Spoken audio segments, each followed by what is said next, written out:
যারা বিকাশ ব্যবসা করেন, বিকাশ ব্যবসায়ী অনেক শত শত বিকাশ ব্যবসায়ী মামলা অলরেডি খেয়েছে, আরো হাজার হাজার বিকাশ ব্যবসায়ীরা মামলা খাবেনই, একদম লিখে রাখেন। এখন বলেন কেন খাবেন? এই জন্য মামলা খাবেন, আপনাদের যেটা ব্যাংক অ্যাকাউন্ট, আপনার ব্যাংক অ্যাকাউন্টের স্টেটমেন্ট যদি আপনাকে নিয়ে দেখেন, এই যে আপনার অ্যাকাউন্টে 2 লাখ, 5 লাখ, 7 লাখ, কখনো 1 লাখ এই টাকাটা ঢুকে, এই টাকাটা কিসের? এই টাকাটা হলো তার, আপনাকে দুবাই থেকে একটা ছেলে আপনার পরিচিত ফোন দেয় মাঝে মধ্যে যে ভাই আজকে এত টাকা ঢুকবে, দেখেন তো ঢুকছে কিনা। অথবা জমা দেওয়ার স্লিপ, অর্থাৎ টাকা জমা দেওয়ার স্লিপ আপনার হোয়াটসঅ্যাপে পাঠায়, দেখেন তো এই 2 লাখ টাকা ঢুকছে কিনা, এই 1 লাখ ঢুকছে কিনা। আপনি দেখেন যে হ্যাঁ এই টাকা তো ঢুকছে।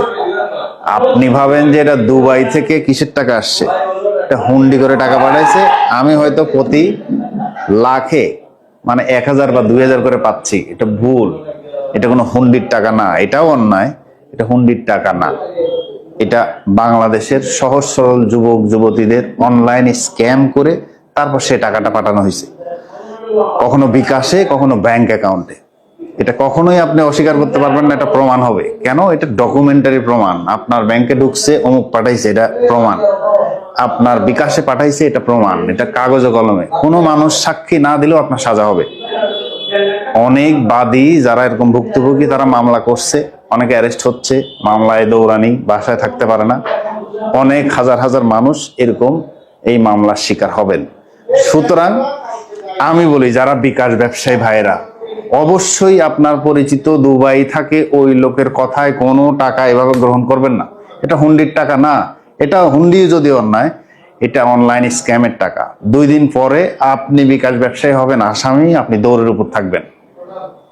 এই মেসেজটা অনেকেই জানে না, অনেকে মামলা খাইছে। আপনারা ভিডিওটা শেয়ার করেন আর সবাই সিকিউর থাকেন।